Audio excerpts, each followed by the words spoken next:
All right, what's good? What's good, everybody? What's good? What's good? We got another episode of the Jeremiah 29 Foundation podcast, bringing to you live another episode. Today's subject we talking about surviving AI by the HVAC trade. And today we're gonna be interviewing a good brother named Paul Goodspeed. We're gonna be breaking down how the HVAC helped his life and what he's doing with the foundation he got going on. So with this, no further ado, we're gonna bring on Paul Goodspeed. How's it going, brother? How you feeling? It's going pretty good. How are you? Oh man, I'm doing blessed, man. I'm blessed. So for the most part, like we said in the introduction, man, we talking about how HVAC can help move, the black community and how a black man can survive in this future coming of AI, right? So we want you to break down how you got started, what made you get into the trades, you know, how profitable it'll be for more and more young black men to get into the trades and things like that. So you could just start off by, just giving your name and everything else, man, introducing yourself to the people. So I'm Paul. Been in the trades for over 20 years. Um, Started out early on, just kind of dabbling here and there. It's one of those things that I just took interest in naturally and wanted to keep doing. Um, After a while, it became more of a hobby than a job, something that I would do in my spare time. So it's one of those things that it doesn't feel like work if you like doing it. But the trades was big on my upbringing because of having some issues in school, being the class clown, not getting the best grades, always needing to be up and moving. So when I got into Scarlet Oaks, which was a trade school, you know, having that lab where you actually got to go out and do the work for 2.5 hours a day just allowed me to see that, if I was working after working for 2.5 hours and actually getting physical for 2.5 hours, sitting down in class was a lot easier. So I could pay attention in class after being in lab for the 2.5 hours and actually being up, getting that energy out. Sitting still and actually paying attention was a lot easier after that. And then that's just been how my life has been after that. Going into the military, same thing, high activity and being able to focus after the activity just kind of helped me deal with my focus issues. That's what's up, man. That's what's up. So how old was you when you first got into the HVAC trade? So HVAC, I started doing HVAC um, initially at about 18, but not in an official manner, just kind of, messing with stuff with some of the people I was working with doing flips. So kind of doing it, but not really knowing what I was doing, just kind of helping them out. And then I actually went to school for HVAC when I was 23. So it was kind of one of those things that, you know, it was a time to make a change. I started out as a carpenter. And I was working as a carpenter for a while. Did a couple other little things, concrete, windows, and things like that. But they all kind of were around that carpentry frame. And then doing the flips and stuff like that. We touched everything, did a little bit of plumbing, electric, and framing, but I wasn't really like a specialist. It was just I did what I was told to do, kind of thing. So going to school for HVAC, then after I was in school for 15 months altogether, and about 12 months in, I actually found a job with a company that I ended up staying at that company for almost 9 years.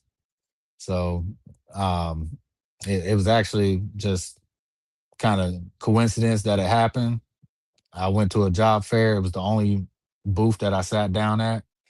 Got hired right there on the spot, and then worked there for 9 years. Oh, that's what's up. That's what's up. So, do you think that this trade right here could be something that maybe somebody in their 40s could get into starting fresh with like no experience to learn the trade, or you think that being 40 is too late to get into the trade? I mean, it's never too late, I wouldn't say, but there are some traits that you will need getting into the heat and air trade that if you don't have by 40, it's going to be a lot harder to develop. Problem solving, troubleshooting, and actually, just the thought process behind the problem solving and troubleshooting is a lot harder to learn the older you get because your mind kind of gets stuck in one way of thinking.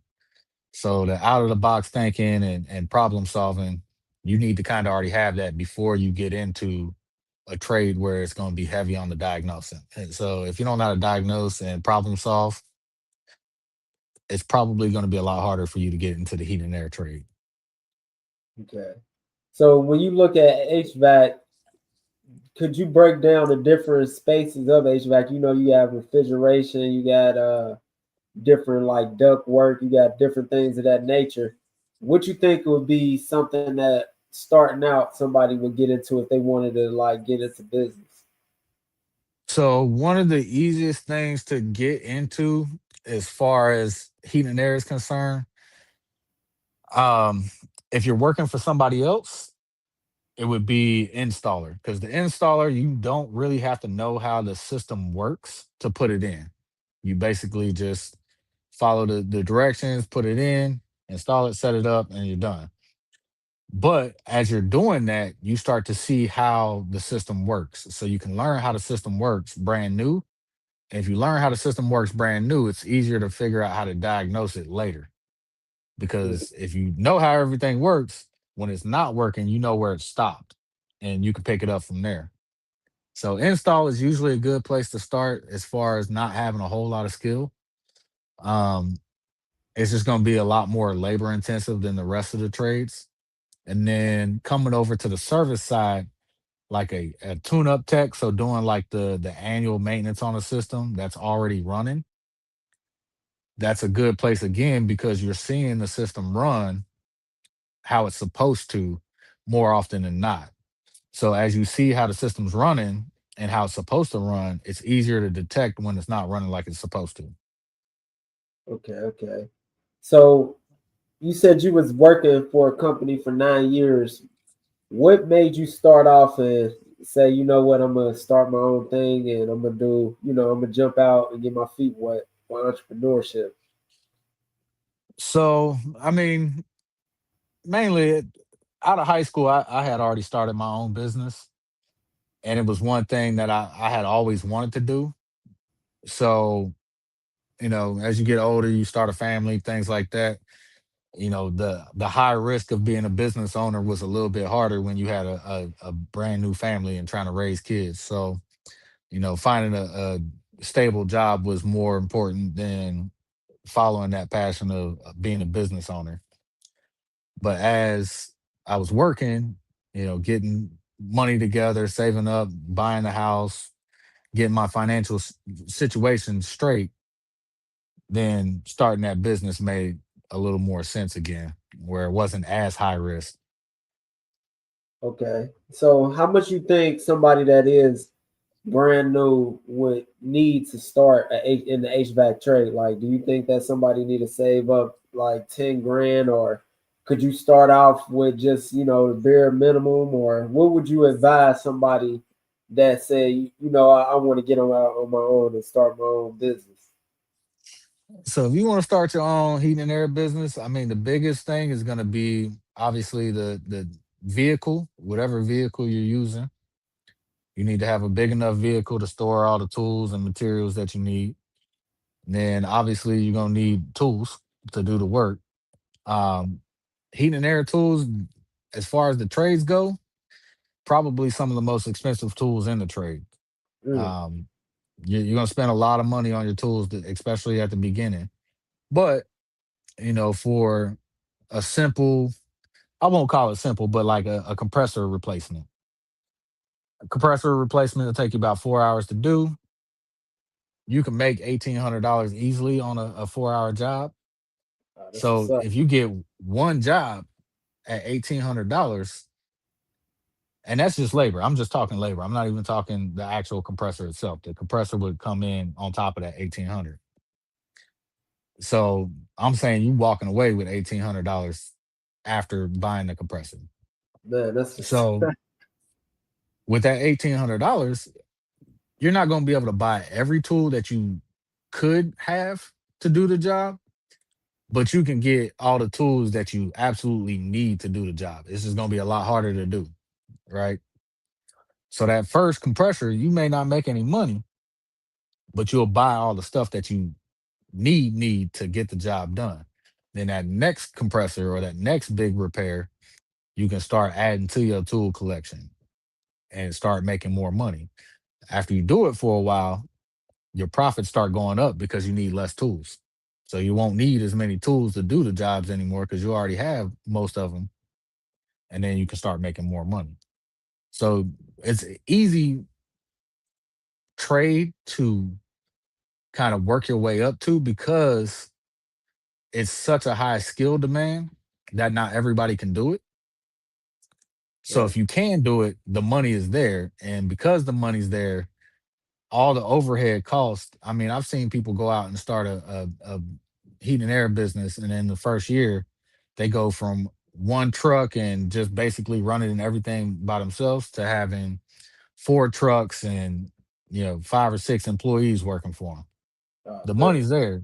You just got to go get it. So if you're a person that doesn't want to spend a whole lot of time at work, heat and air may not be for you. Yeah, so you think about it, right? It's people that they work, jobs and they get paid every 2 weeks and barely making $1,800, right?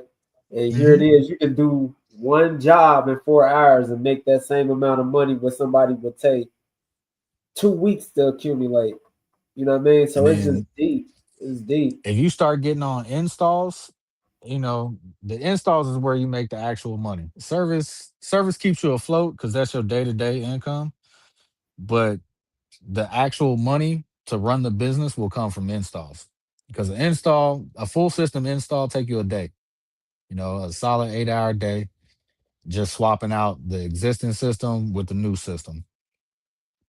And in that 8-hour day, you would have probably $3,000 to $4,000 in material costs with the equipment, and that system could go anywhere from eight to $12,000.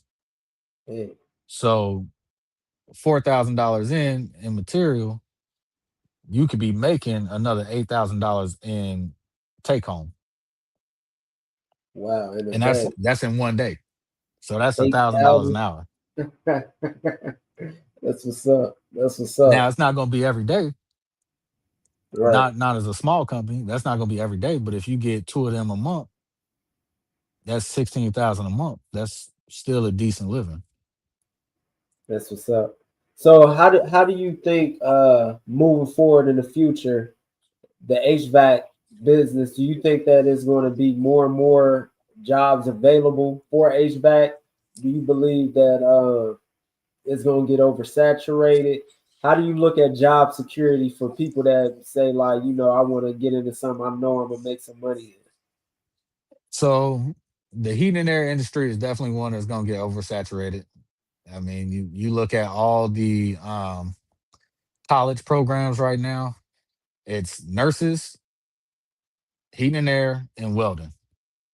So those are the big three that they're all chasing after because it is quick money in those where you can come out of school and be making decent money right out the gate.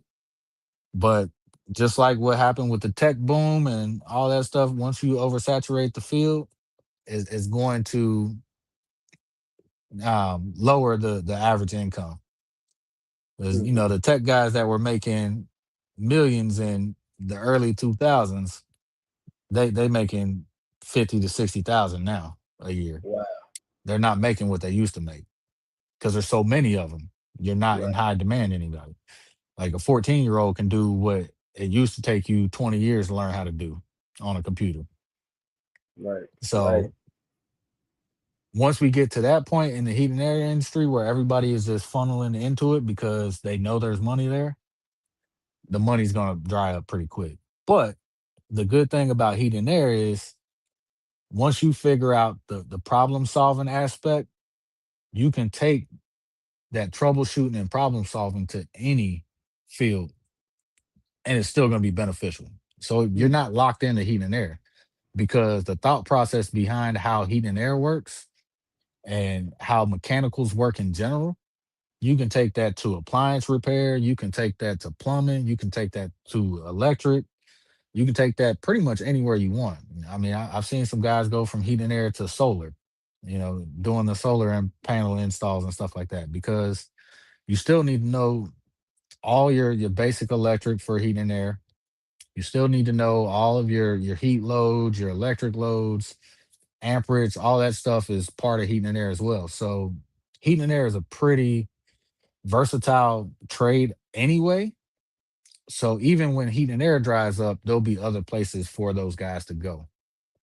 That's what's up. Because I look at it like this, right? Diversifying off the trade. Because even with the ice cream business, right, that I'm in, I Mhm. look at all the things that the ice cream company and the ice cream space need when it comes to refrigeration, right? We got cold plate compressors, walk-in freezers, uh, freezer trucks, things of that nature. And I'm looking at it like if somebody that knew HVAC, they can actually create um, a whole like sell a market on selling things that they built. You know what I mean? Like you can build freezers and sell them. You can sell freezer trucks and all of that, right? Like, so it's like the business of HVAC is just crazy right now. You know what I mean? I see so many billionaires been investing crazy in the HVAC companies, people buying HVAC companies and things of that nature. So like how It's one of long the fastest growing businesses. It really is. And like I said, that's because the money is there. And because the money is there, like if you can make $8,000 in a day, realistically to live, I don't need $8,000 a day. I can live on much less than that, which right, means the rest of that money I can use to directly reinvest in the business. Whereas some businesses, you don't make that kind of money in a day. You don't make that kind of money in a month. right. So it takes a little bit longer to reinvest into the business without those loans and things like that. But once you get the loans, now you got overhead. And that's where a lot of businesses fail is taking on too much overhead in the beginning. I was just gonna Because ask that too. Do you think that even with starting in the HVAC company, do you think it's smart to get out and take a loan, or would you just start from ground zero and just crawl? it's better to start from ground zero in a business where the instant income is there. Because like I said, even with one job, I can fund all the materials I need to do that job in the price of that job. So you look at like hanging drywall, Right, right? You need screw guns, you need, knives, T squares, all kinds of stuff. So you probably $300-400 in the tools if you started with nothing. If you started with absolutely nothing, you probably $300-400 in the tools. Now, if I go hang just a room of drywall, that's a $500-600 job. right. The drywall, the mud, and the screws with the tape. If I add my tools in there, that's everything I just made, and I may not even make anything. So I may be in the hole a little bit on the end of it. You know what I'm saying? Right. So with heat and air, if you can get $1,800 for a job that's gonna take you half a day to do, you can afford because realistically, if it only takes me 4 hours to do this one repair, if I can get another repair in, now I turned an $1,800 day into a $3,600 day. See, yeah, that's it. That's it. So when You you know, looking and at somebody that is starting in the school, how long does the school last? I know plumbing, like when I'm in or whatever, it takes 5 years. Some other spaces, trades take a longer time. How long do you think um, it'll take one to get your license or whatever the case may be, and where you will feel comfortable, or somebody should stay into the trades as like an apprentice or working before they go out and on their own? so for heat and air to become a journeyman, you got to be 2 years in. So that's to get your journeyman's license. So that'll be like the start, and then to get your master's license, that would be 5 years in. So I mean, realistically, 5 years in, if you're actually focused on making it a career, you could be out on your own in 5, 6 years. Because once you get a master's license, you can start your own business and head out on your own. That's what's up. That's what's up. So 5 years ain't even that bad because you look at a lot of degrees, man. They take 4, 5, 6, 8 years. They starting in debt, already out the gate. Here it is, a Hmm. trade. You automatically coming out, what I mean, ahead just by being able to start your own business without debt. So man, that's live. So what you think about AI? Do you think the AI wave, is it going to help the HVAC industry? Is it going to hinder it? Is it going to make it to where like anybody could be able to run it successfully? Because when you look at AI, right, a lot of people that's in the trade, a lot of people ain't all that savvy with technology and things of that nature. So do you think that AI make it easier for them to run a business moving forward? I think there's a lot of AI applications that could make it a lot easier to run a business with less back office. Back office is kind of the hardest thing about the trades. Is if you're out in the field running and working and doing everything, it's really hard to answer the phones, do the paperwork, file the taxes, all that back office stuff that you just don't have time to do because you know, if you're a plumber, you're down in the hole, your hands are dirty, you can't be picking up Right, your phone answering calls, right? right, Same with heat and air. You might have a torch in your hand, you might have pipe dope all over your hands. You're not trying to answer your phone all day. But in business, if you don't answer your phone, that customer calls somebody else. As soon as they don't get a hold of you, they're on the phone with somebody else. So that's a customer lost. So every phone call you miss in the heat and air business, that's business you lost. So the AI gives you the ability to have that virtual assistant where you can have, the virtual assistant at a much lower cost than what it would cost you to have an actual assistant doing all that back office stuff. Even answering the phone now, like AI can answer the phone, take messages, set appointments, all that stuff can be done. So if you utilize it instead of fighting it, it could be helpful. Now, most of the guys that's been in the business for a while, like you said, the tradesmen usually are not very tech savvy. They're not really gonna ride that wave. They're just gonna go against it until it bites them in the ass. man. And that's one of the things that I started up. Like I'm getting into the AI agencies and starting agents and stuff like that. Do you Hmm. believe that that's a good partnership for a lot of trades people to get into? Is finding a good AI agency or something like that to get into where somebody can set things up for them to where they don't really have to try to learn all that stuff. I mean, I'm not a fan of additional costs unless it saves you money. Right. Now, the AI agencies, I've not tried it, so I couldn't really give you a strong opinion one way or the other. What I can tell you is, we have a back office at my company. So we have people in the office doing our paperwork, our scheduling, all that stuff, which is invaluable and it's freed up a lot of time on my hands to get done what needs to be done in the field.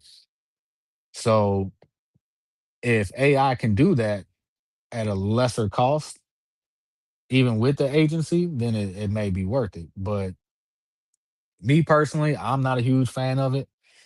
I still believe in job creation, That's what's and up. AI basically takes that out. So when you take those jobs away from people, now the community hurts, right? Right. So I'm not a huge fan of it. I try to keep people employed, but I can see how at some point, AI is going to be the competition basically.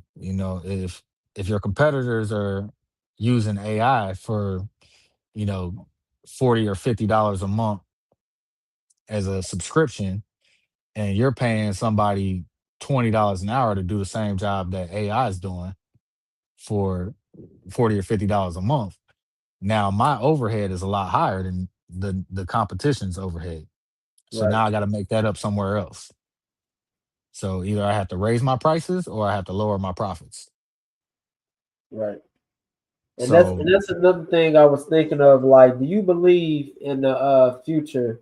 Because especially in the black community, man, when it comes to doing trades in the black community, we get thinking that everything's supposed to be done cheap. But what I learned from the trades, the little bit that I've been in it, is that your customers, you really want people that's going to pay the top dollar in premium, especially if you give a premium value. Do you believe that I you mean, should? I believe you should always charge what you're worth. Right, And part of that is truly knowing what you're worth. If you come out and you do half work, charge half price. But if I know I'm gonna come out, I'm gonna do a good job, and if you're not satisfied with the job, I'm gonna come back and take care of it. I'm gonna charge you as such, right? Because not only am I charging you for that initial visit, I gotta charge you for the potential time that I have to come back out, take care of whatever I need to take care of. Because I'm gonna give you a warranty on my work because I believe in my work.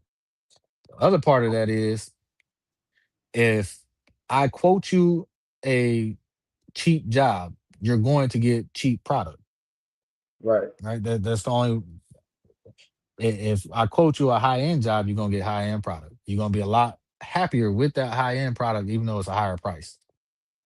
So right. there's value in it, right? If you go out and you buy some little busted sneakers that fall apart on you in 2 weeks, but they cost you $20. Right, You like, okay, well, they was only $20, but then they only lasted 2 weeks. If I go out and buy some nice sneakers that last me 10 years and I paid $100 for them, now that was value. right, So it's not necessarily, charging the top dollar, but also keeping in mind what you're actually worth and what that job is worth. And like you said, it's gonna be some people that they're not your customers. And there's nothing wrong with it on either side. It's okay not to be my customer, and it's okay for me not to want to be your contractor, right? right. It's okay. Like if I give you a price and you can't afford it, it doesn't require you to get angry with me because you can't afford my price. Just tell me you can't afford my price. I'm not gonna get angry with you because you can't afford my price. We move on. You find the person that's right for you, and I find the customer that's right for me because I Man, I know what like. I'm bringing to the table. Right, right. And I'll look at it like this, right? Do you think that is it better to have fewer expensive customers or a bunch of cheap work or cheap customers? So, like, say for instance, you got some contractors. They say, "Hey, man, I'm booked out every day. I got all these jobs or whatever, whoopie whoop." But you look at the profit margin on how much they bringing in per job, and then you got say another guy, he's bringing in maybe half the amount of jobs in, but his profit margin is way higher. Do you think that that's ideal, or would you prefer to have the volume of jobs? I mean, here's the best way I could say to look at it. Would you want to make $5 an hour or $25 an hour? Yeah, All right. If I'm doing a bunch of work and I'm always busy, but I'm not making no money, I'm making $5 an hour. right, Right.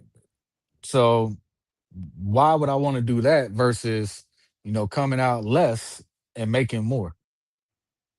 Even if I broke even, right? If I work a 90-hour a week at $5 an hour and only work, a 45-hour week at $10 an hour, that's still ideal because I'm not working as much. right. So I would rather work less, make more, than work more and make less. Man, But I get it for business owners. The scariest thing is to not have that phone ring. When you out there on your own and there's no guaranteed income, the scariest thing in the world is not having the phone ring at all. especially for long periods of time. So when Right. you a week or two in and you ain't booked no jobs, you ain't closed no jobs, you ain't got no money in, it starts getting real scary. So then you lower your price, and then once you lower your price, that's now your new customer base Right. because that customer gonna tell, oh yeah, he came out, he did good work for nothing, and then somebody else is gonna call you, and exactly what they heard is what they gonna expect. He about to do good work for nothing, and then they gonna tell somebody, they gonna tell somebody, and they gonna tell somebody, and then next thing you know, that's your whole customer base expecting you to come out and do good work for nothing. So So sometimes it's better to just wait. what you think was your longest drought and in situations that people do follow the drought? Because I know every business has certain drought seasons, right? So what Mhm. was your longest drought period that you experienced since you've been in business with the HVAC company? And how did you get over those type of droughts? And also, what is like a marketing plan that you guys do to actually like keep that from happening? So when I first started out in heat and air, um, that first, and I hadn't really started. I wasn't there long enough to really like start making money and saving stuff up. So it was from about December to about February, the end of February. So about 3 solid months Mm, of just, maybe working 20 hours a week here and there. Wasn't really making too much of nothing, bills piling up because you really couldn't take care of the stuff that you could take care because I didn't have like a really good beginning season to save money up to prepare myself for that. Now, in the trades, there's going to be peaks and valleys. So the idea is during the peaks, you save up enough money to cover the valleys. But like I said, that first year, you really ain't got that opportunity. So it's just going to be a struggle. You're going to have to push through it, find side work, things like that.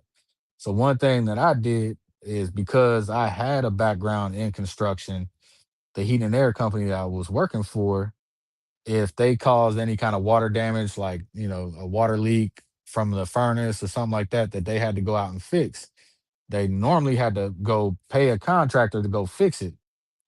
But because I didn't have anything to do and they were paying me by the hour and they knew I knew how to do the stuff, when that damage came, that was my hours. So I would get extra hours going and doing little repairs like that. So I would say the best thing to make sure your slow seasons aren't as slow is to diversify what you can do. Get experience in a little bit of everything. And that way you're not just locked into, like with plumbing, you got peak seasons for plumbing. Heating and air obviously has peak seasons. Your summer and your winter are gonna be your peak seasons. Your fall and spring are gonna be the slow seasons, you know. But if you mix the two together, they overlap. So if I do plumbing and heating and air, the slow time for plumbing is a busy time for heating and air. mhm, The slow time for heating and air is a busy time for plumbing because fall and spring you get a lot of rain. A lot of rain means a lot of sump pumps. mhm. So you start replacing sump pumps. Now you're making some money, right? I may not be doing too much on the heating and air side because the weather's nice, but the rain is going to cause water issues and things like that that need to be fixed on the plumbing side. So So how did diversifying keeps you. so Go ahead. starting out, how did you like let people know that you was in business? Like, what was your marketing plan when you first got like? Because you know, a lot of people say, "Okay, I'm starting out. You know, I'm ready to go with the HVAC, but now I'm like, where do I find my customers?" So initially, like my first business, um, basically I just went to Home Depot. Wow, And that's what's up. I waited for people to walk around Home Depot looking lost or looking confused and kind of just jumped in there and maybe just answered their question. Didn't even tell them that I did work. Just answered their question and walked away. And then Wow, people would come find me and say, "Hey, well, can you just do this, this, and this?" And then that's how I got into oh, that's what's up. That's what's up. That's fine. All right, so now we moving on to the university, right? Hmm. And that's the thing that I like about what you brothers did, because how I ran into you guys, it was from the investment group and things of that nature. But the ability to give back to the community is so profound, man. And what made y'all, or what got y'all into trying to start the school, Rockstone University, and tell people about how it came about, with y'all, plans with the school and things of that nature, and how people like, young men could get into it. So, I mean, realistically, the Rockstone University, that's a product of my partner, Shannon Ruffin. Um, it was a vision of his that he just pushed for, and I just supported it. I agree with it and wanted to give back in a way, but that's been his baby since day one. So I can't even take credit for that. But the Rockstone University is kind of a combination of both of our goals. Even though it was something that he pushed, it's something we've always talked about is kind of setting up that community support system where start to finish, the addressing the personal challenges that people may have, whether it be drug addiction, maybe it's, homelessness, whatever, addressing that issue first, and then getting you some training in the trades, something that you can learn how to do quickly. You don't need a degree or a license in, like flooring, drywall, paint. Those are all things that you don't need a license in Ohio to do. So if you know how to do it, you go out and do the work, you get paid. It's just that simple. You don't need licenses or degrees saying that you know how to do that kind of stuff. So that's where the Rockstone University is really focused on is getting people a quick and easy way to basically feed themselves. So from start to finish, getting you the personal help. Then the next step would be the trade training to get you a skill, a trade, and then to follow that up with getting you employment with that background kind of mentorship. So not only just getting you a job, but also helping you deal with your financial situation. Because if you've never had any money, making $8,000 a day may not be the best thing for you. Right. Because you don't know how to handle that. You don't know what kind of taxes you need to pay. You don't know, and taxes is a big one. When you're making good money and you don't know what to do with it, if you make two, $300,000 in a year and you haven't sheltered your money at all, that's really gonna come back and haunt you because you're gonna spend a lot of money on taxes that year. So that mentorship kind of fills that gap, not only showing you how to do the trade, providing with employment, but also showing you how to continue on past just getting a job. So that's what Rockstone University is really focused on. So right now we developed a partnership with Job and Family Services, basically just doing the same thing. People who are unemployed, people who are looking for work, finding the reason why they're unemployed and looking for work, addressing that personal issue first, then giving them the training, and then finding them jobs after, whether it be with us or with somebody else. I mean, we employ a lot of people from those situations, but it doesn't necessarily mean that you have to come work for us. That's what's up, man. That's what I look at, when it comes to the Jeremiah 29 foundation, is building up that group economics. And I believe that that's Mhm. the best way to do it, man, because in truth, you gotta be the one, somebody gotta be the one that's out there that's, being your brother's keeper, right? And that's one thing, especially in the black community, man. A lot of times when we think that the only way out is from basketball, football, rap, and things of that nature, we spend the first part of our lives chasing the false dreams, and we think that our life is over, right? And then Mhm. we little do we know that, man, just with these trades, it gives you that second breath of life to really get that end goal. Because I mean, at the end of the day, all we want is just financial freedom. You know what I mean? So when you look at that, man, it's like to be able to had a second chance in your 30s or whatever the case may be, maybe 40 or whatever, and learn a skill like that, man, that's a blessing. That's a super blessing. And to have Definitely. mentors like that, man, that just you can't beat it. You know what I mean? You can't beat it. So like, okay, when you looking at Rockstone University, how long does that usually take for one to get through you guys course before they be ready to get into a job? So the personal aspect, that's really based on the individual, right? We deal with people who had addictions, we had, just experiencing homelessness. So depending on the degree of that personal issue, that's the initial part. So that's going to be the first part out the gate, is taking care of that personal stuff. Now, if you just come into the university, you don't really have any personal issues, you just want to pick up the trade, we ain't turning you away. We still there to help you. Um, but it'll be a lot faster for you. So the actual trade training is only about 8 weeks, and that's Okay, just 2 days a week. Now we're starting the accelerated program. We're just getting instructors in place and things like that. The accelerated program will be a lot faster, because right now the 8 weeks is basically 3 hours a day, 2 days a week. So it's really not a huge commitment in time, but that is for people who maybe still have a part-time job, or, a full-time job somewhere. You just coming in 2 times a week for 3 hours a day. So 6 hours a week. Most people can kind of squeeze that in. But the accelerated program will be a little bit faster once we get the instructors, full-time instructors over there, because it's something that right now Shannon is doing while trying to run a business. So it's not like a full dedication time. He goes out 6 hours a week because that's the time that we can kind of squeeze in while we're doing what we do on our side. So once we get full time instructors, we'll be kind of extending those class hours per day and as well, just to have that accelerated program.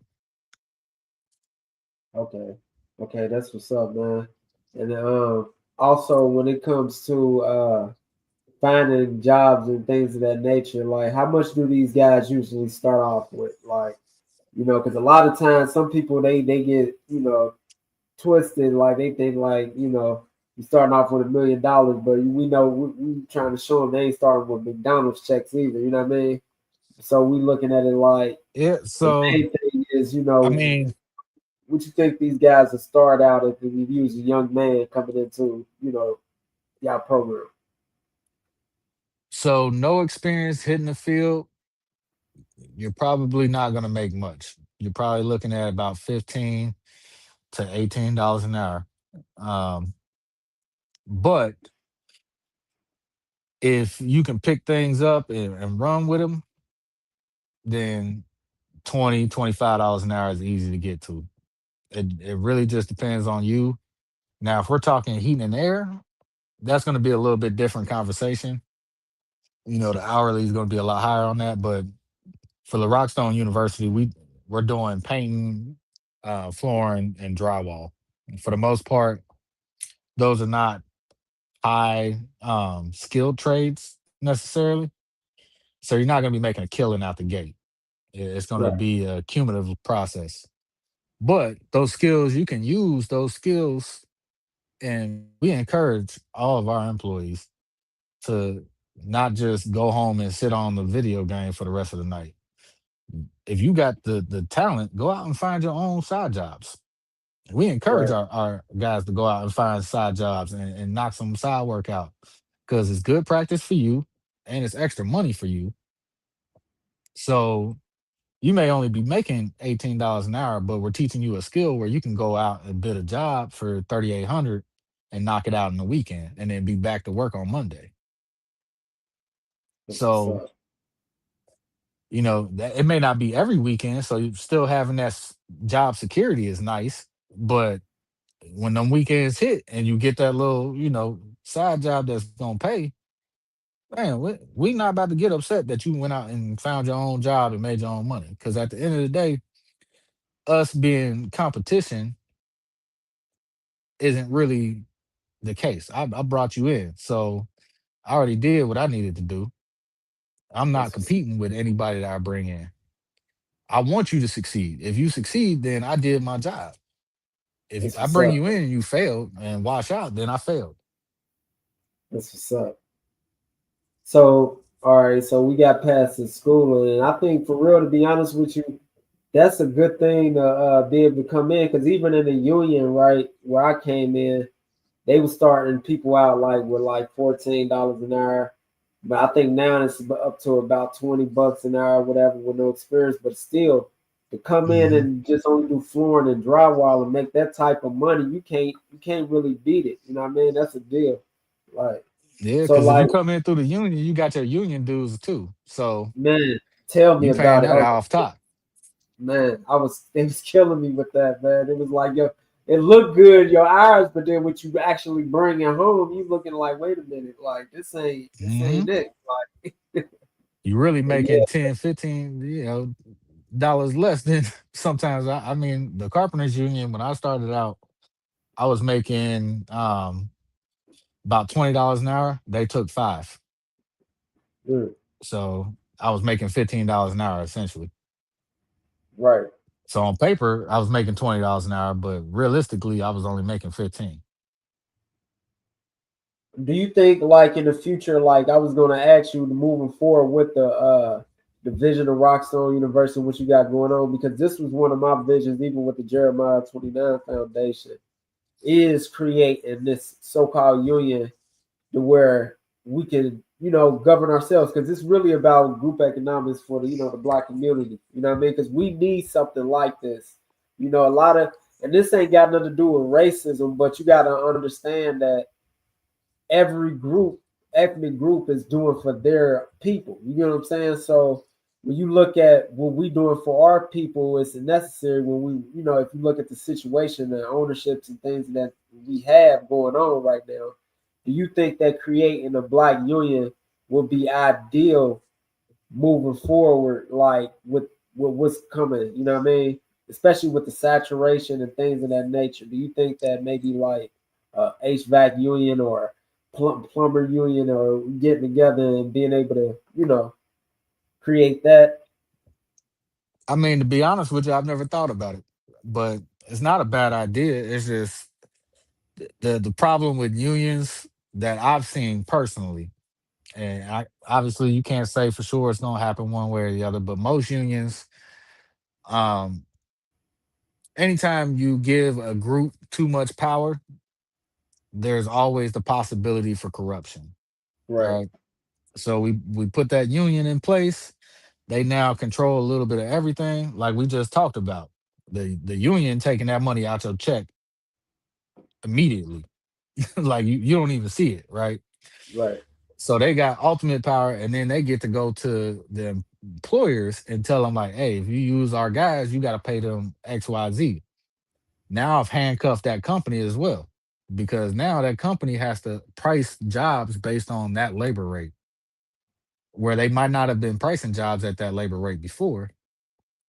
So now they have to figure out their structure on the back end on where to make their money, because now they're handcuffed at that hourly rate.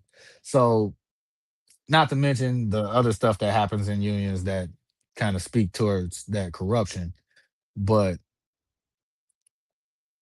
I couldn't see myself really pressing hard towards the union. Not that it's a bad idea, it's just my experience with um central leadership isn't necessarily a good experience. right. I think people need to be individually in charge of their financial stability. So even if you're working for somebody, a closed mouth doesn't get fed, right? If I'm Right. coming into work every day making $15 an hour and I never tell my employer that I'm unhappy with $15 an hour, what's to motivate them to pay me more? Nothing. Nothing. Because as far as they're concerned, you're completely content making $15 an hour. Now, if I come to my employer and I say, hey, I do XYZ, I'm worth this, and I need to make at least this much money. Now I put the ball in their court. So they can come back and tell me, all right, no, we're not paying you that. but I've already decided that that's what I'm worth, so I got to take that somewhere else, right? Right. Or they give me the money that I asked them for. It's that simple. So you sitting around waiting for the union to get you a raise doesn't make sense to me. You going out and getting your own financial stability, making sure that you come out and you produce to where I'm now invaluable to the company that I'm working for, or just invaluable to myself. If I'm working for myself, you got to make yourself worth what you're asking for. If I want to drive Mercedes and wear nice clothes and this, that, and the third, have a nice house, I got to be worth that. If what I'm bringing to the table is worth a McDonald's Happy Meal, I can't expect to be living in a mansion on it. Right. It's just not going to work. Right. All right. So So we so go we ahead. we rolling down to the last like 10 minutes, right? So this is what I usually do. Like I ask questions rolling down in the last 10 minutes about your experience on it. So when you look back at your career so far, what you say would be your hardest moment in the trades, or anything that you have experienced that you regret from the trades? And like, man, I wish I could have did this over, or I could wish I could, redo this looking back. I would say the hardest part about being in the trades, especially with a family, because I didn't really get into the heat and air until after I had kids. And all those events and special moments, you miss all of that. Like you gone, you at work. Now you justify it with the times that I was gone, I was able to provide a house for the kids, buy the house so the kids had a stable place to live, things like that. But you missed, you know, you missed a lot of time. So missing time with your kids, missing those small moments, and then your kids grow up used to you not being around. So even when you fix that and you're around more, they already used to the opposite. So that I would say that was the biggest and the hardest part about being in the trades. Okay. So now, flip it around. What was your best experience out of your years of doing it? What was your best experience? Like, man, I remember this year I did this, or I remember we hit this goal, or what was something that was memorable that you can say, like, man, I'm so happy I got into this. Honestly, it was actually just last week. Um, so I went through Scarlet Oaks. That was the school that the trade school that I went to, and then we were given the opportunity to go back to Scarlet Oaks to offer job placement to the students. So now I went from being a student to now being the job placement, the opportunity for those students to go out and get into the trades. Oh, that's And what's that was up. just like that level of accomplishment that had nothing to do with financial, but now being that person providing that opportunity for people that were like me. Man, that's what's up. That's what's up. So we did that. All right. The last thing too, man, is like, what do you see? Good speed and the company and the school. Where do you see it in the next 5 to 10 years? Like, what is y'all overall goal that you all are shooting towards in the next 5 to 10 years? Like, where do you see you guys, moving towards? So as far as the school is concerned, we're looking to be doing probably around 50 to 75 students a month. That's our goal of where we want to see the school scale to. As far as the company, eh, actually our 5-year goal is a $21 million company. So That's what's um, up.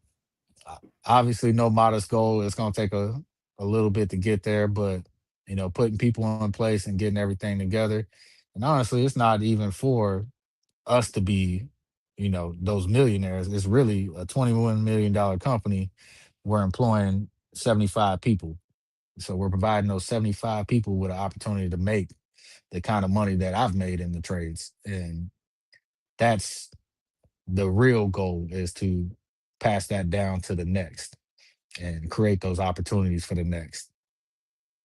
Man, that's a blessing, man, and I'm so proud of you, brothers, man. Especially like being young and seeing how far y'all came, and being from the investment group and things of that nature.